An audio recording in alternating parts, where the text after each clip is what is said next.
I'm built for this. I've been in a lot of situations. I've been in a lot of systems. Been in a lot of different games, and but God's made me who I am for moments like this, and it's just trying to make sure that I'm ready when my number's called. And I said it before: you don't have to get ready if you stay ready. He's built for this. That is probably the voice of the Houston Texans starting quarterback, Case Keenum, on Christmas Eve against the Cleveland Browns. Hello, welcome aboard the Paul Gallant Show. Fun show ahead of us. We're going to lick a little owner boot. We're going to bring back soft boys. I might talk about all the recruits that Syracuse is stealing away from Texas A&M. Who are the Houston athletes that have the biggest questions about their future? But we got to start by asking a question of whether or not we're going to see C.J. Stroud Sunday, and it does seem unlikely per multiple reports. Aaron Wilson of Channel 2, a.k.a. KPRC, said Stroud still is dealing with sensitivity to light as he goes through the concussion protocol and other common concussion symptoms. He is not medically cleared to return to practice yet, which makes it unlikely that he will complete the steps necessary to clear the concussion protocol before Sunday. Meanwhile, we heard from our guy, DJ Bieneme, yesterday and in a report at ESPN.com. They're also reporting the same thing. He's likely to miss a second straight game this coming Sunday against the Cleveland Browns. And if you want another bad sign, the Texans signed former Jets starter Tim Boyle to the practice squad. So everything is adding up to the Texans likely being without C.J. Stroud on Sunday. I hate to give you a lump of coal and stuff it in your stocking, but while I was very impressed by what Case Keenum and the Texans did on Sunday, I have a hard time believing that Case Keenum and the Texans can do this back-to-back weeks. I suppose the neat thing about this Texans season has been just how difficult it's been to predict what'll happen in a Houston Texans game with C.J. Stroud or without C.J. Stroud.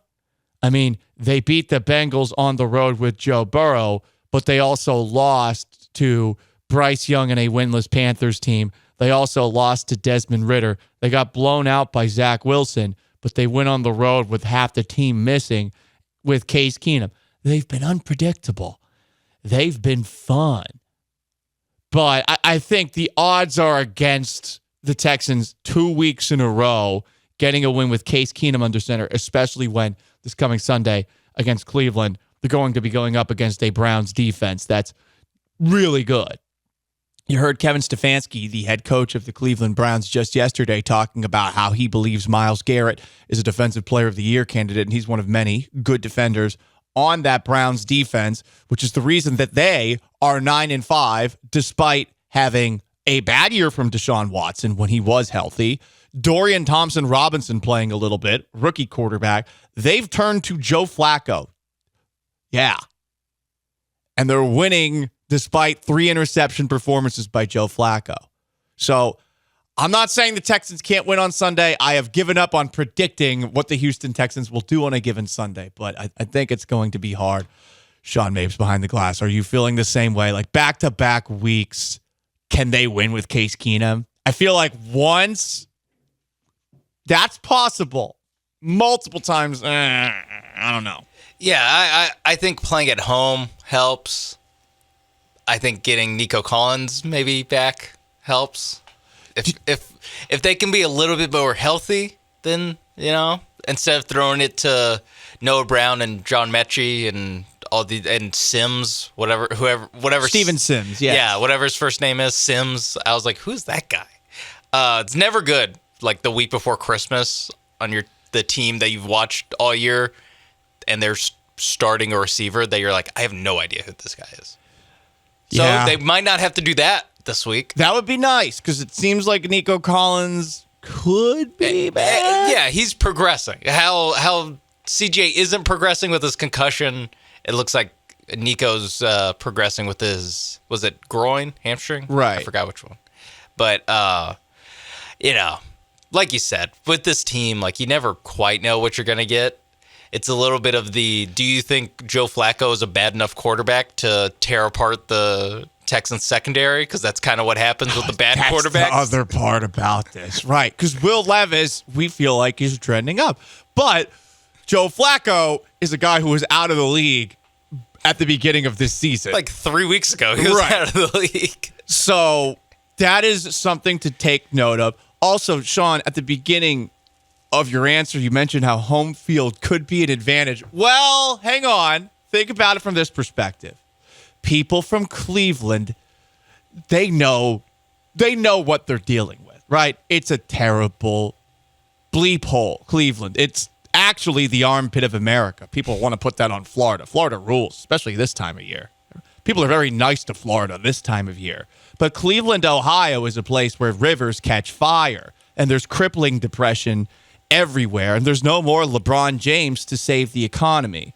So I think a lot of people, the idea of a good Christmas, and this is kind of sad. I love Houston, but like for them, a visit to Houston, which is warm, means a good Christmas. So I feel like so depressing. I feel like NRG Stadium, Sean, is going to be full with Browns fans and Clevelanders living their best life, leaving the absolutely worthless state of Ohio. And we do like the Ohio State fans who listen to our show, but you know as well, like what you're dealing with. Like, oh, Columbus, like Jesus. So they're going to be celebrating. It's going to be a lot of Browns celebrating fans. Christmas in a city that they've never been to in a Marriott.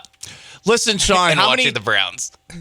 Do the Browns have good fans? They do. Yeah. How many good fan bases have traveled well to NRG Stadium this year? There were more Steelers fans, there were more Saints fans, and there were more Broncos fans than you would have expected this season. Actually, not more than I would have expected. Okay, so not about as many as you would have expected. Exactly what I expected. But I think it being on Christmas, like I just don't. I don't know.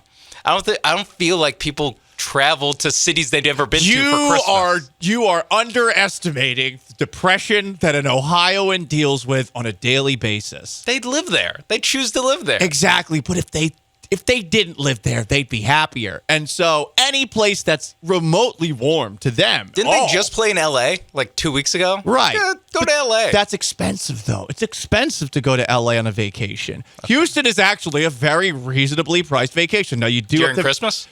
I would think so, yeah. I think a lot of people are leaving during Christmas because it's a city of transplants. I'm not wrong on that front. There's a lot of people that travel across the country. That. It's just that. But there's going to be a lot of people from Cleveland coming down here. So there's not going to be a home field advantage on Sunday. If I was pitched a like, hey, we should go out of town for Christmas. You should go like to a city you've never been to, not exactly a vacation destination like Houston is. I would kill myself. You would? It'd be like, let's spend Christmas together, opening up presents at a random hotel that we're staying at near NRG Stadium. We love that we live in a place that this time of year is amazing to live in. I love this time of year in Texas. Every single night. Well, it's like it's in the 50s. You go to work, it's in the 60s. Like the weather's been great for the last couple of days. And for a person living in Ohio who, hates themselves and their life and where they live, this is a great vacation for them. So I don't think there's going to be much of a home field advantage for the Texans on Sunday. Lots of Browns fans. It's going to be a lot of dog pound, and they also might be without CJ Stroud. So I'm having a tough time believing they'll win, but I do not have seasonal Texans depression. That has been cured. You can ask my doctor. Okay? Thank you. It's the Paul Gallant Show, ESPN 97.5 and 92.5. What are the chances that the Texans can win back-to-back games with Case Keenum under center? What are the odds? Do we need a little motivational shot in the arm from DeMeco Ryans? Did you hear DeMeco Ryans talk about like the next man up approach? Guys, this is something that we can all take into our life on today, the greatest day of your life. The next man up approach, it's really about seizing your opportunity. I think for me, it happened for me in my career. Just as I think back in college, NFL, like if somebody went down with an injury, right, that was the opportunity for me to step up and showcase, all right, what can I do, as a player? And it's always opportunity, right? And you have to be ready for that moment when your number is called and show why you belong. And so for all of our guys, if you continue to have, for me, that team first mentality, knowing that whatever I can do for the team, an unselfish mindset, is team first. However I can help the team when my number is called, even if I haven't gotten a lot of reps throughout the week, I'm ready for that moment because I've been preparing, I've been studying. And I challenged all our guys this past week to everybody study, everybody prepare as if you're a starter because it's going to take everybody in this game. Hell yeah. I'm pumped. I'm ready to go. You only get one shot, one opportunity to seize everything you ever wanted. You going to capture it? Or are you going to let it slip? Wise words from a wise philosopher.